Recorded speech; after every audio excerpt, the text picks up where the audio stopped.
निजामपुरा, नवायार, रामवाड़ी, आशापुरी और फतेहगंज, ये सब एरियो में ये सब चीजें एमडी ड्रग्स, चरस, गांजा, टेबलेट खुलेआम बिक रहा है। ये लोगों को किसी का डर क्यों नहीं है?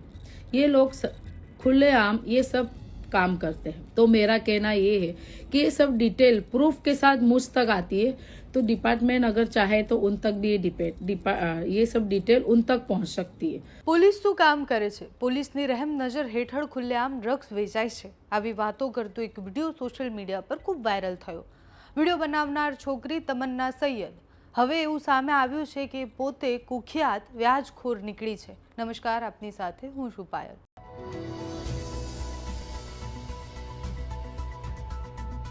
વડોદરામાં થોડા દિવસ પહેલા એક વિડીયો સોશિયલ મીડિયા પર ખૂબ વાયરલ થયો। વિડીયોમાં એક મહિલા ગંભીર દાવા કરતી દેખાય છે। વડોદરાના અલગ અલગ વિસ્તારના નામ લઈને એવું કહે છે કે અહીંયા ખુલ્લેઆમ ડ્રગ્સ વેચાય છે। નિઝામપુરા, નવાયાર્ડ, ફતેહગંજ જેવા વિસ્તારમાં ખુલ્લેઆમ એમડી ડ્રગ્સ વેચાય છે, ચરસ વેચાય છે, ગાંજો વેચાય છે। કયા વિસ્તારમાં ક્યાં ગાંજો અને ડ્રગ્સ વેચાય છે એના પ્રૂફ આપતી એ મહિલા અને એ મહિલાનો વિડીયો સોશિયલ મીડિયા પર વાયરલ થાય છે। પોલીસ સામે અઢળક સવાલો થાય છે અને પછી આ સ્ટોરીમાં એક ટ્વિસ્ટ આવે છે, જેના કારણે આ મામલો વધુ ગરમાય છે। એ છે તમન્ના સૈયદ। એ જે તમન્ના સૈયદ છે, 2 દિવસની અંદર ત્રીજી વાર એમના સામે ફરિયાદ નોંધાઈ છે। ફરિયાદ ક્યાંથી કરવામાં આવી? તો વડોદરાના ફતેહગંજ સ્થિત લક્ષ્ય કોમ્પ્લેક્સમાં આવેલા ઇન્વિઝિબલ કેફેના સંચાલક મોહમ્મદ ઝૈદ અયાઝ નામના એક વ્યક્તિએ એમની સામે ફરિયાદ કરી છે। સયાજીગંજ પોલીસ સ્ટેશનમાં ફરિયાદ નોંધવામાં આવી છે। ફરિયાદમાં આક્ષેપ છે કે થોડા દિવસ પહેલા તમન્ના સૈયદ કેફેમાં આવી ડ્રગ્સ વેચાતું હોવાનો દાવો કરતો વિડીયો બનાવ્યો। ત્યારબાદ કેફે સંચાલકને ફોન કરવામાં આવ્યો અને કહ્યું કે 2 લાખ રૂપિયા આપી દો, નહીં આપો તો તમારો વિડીયો વાયરલ કરી દઈશ, તમારી સામે આ કરી દઈશ, તે કરી દઈશ, એવી ધમકીઓ આપી। ફરિયાદમાં ઉલ્લેખ છે કે પૈસા નહીં આપવામાં આવે તો કેફેના નામ સાથે વિડીયો બનાવી અને સોશિયલ મીડિયા પર વાયરલ કરી દઈશ એવી ધમકી અપાઈ અને પછી જે થયું એના પછી એ વ્યક્તિ પોલીસ સ્ટેશન ગયા। ફરિયાદીનું કહેવું છે કે તમન્ના સૈયદના પતિ સોહિલ સૈયદ પણ ફોન પર પૈસા આપવા માટે દબાણ કરતા હતા।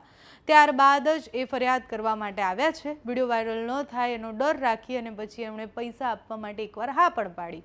તમન્ના સૈયદ અને તેના પતિ સોહિલ સૈયદ પહેલાથી જ પોલીસ તપાસના ઘેરામાં છે। વ્યાજે રૂપિયા આપી અને ઉઘરાણી કરવા જેવી બાબતો પહેલાથી એમની સામે નોંધાયેલી ફરિયાદો પણ છે। પોલીસ રિમાન્ડ પર હતા અને ત્યાં જ હવે એક ફરિયાદ થઈ છે, જેમાં વડોદરામાં ડ્રગ્સના ખુલ્લેઆમ વેચાણના ગંભીર આક્ષેપો કર્યા પછી પ્રૂફ કહ્યા છે અને સાથે જ જે વ્યક્તિ કહી રહ્યા છે કે એમની પાસેથી ખંડણી ઉઘરાવવામાં આવી, એમાં શું તપાસમાં સામે આવે છે। હવે પોલીસ તપાસમાં સૌથી મોટો સવાલ એ પણ છે કે વાયરલ થયેલા વિડીયોમાં શું ખરેખર જે ડ્રગ્સ વેચાવાના દાવા થઈ રહ્યા છે એ હકીકત છે? પોલીસ ત્યાં સુધી પહોંચશે? કાફે સંચાલક પાસેથી શું 2 લાખ રૂપિયા માંગવામાં આવ્યા છે? જો 2 લાખ માંગવામાં આવ્યા છે તો પછી એમની સામે શું કાર્યવાહી થશે અને શું ખરેખર ડ્રગ્સ વેચાય છે તો એ લોકો સામે પણ પોલીસ શું કાર્યવાહી કરશે? એક વાયરલ વિડીયોએ અત્યારે ચારે બાજુ ચર્ચાના વિષય બનાવ્યા છે અને સાથે જ એ મહિલા જેને આ વિડીયો બનાવ્યો હતો એ હવે પોલીસના તપાસના શકંજામાં છે। 3 ફરિયાદ 2 દિવસની અંદર થઈ ગઈ છે અને હવે આગળ તપાસમાં શું સામે આવે છે એ જોવાનું રહ્યું।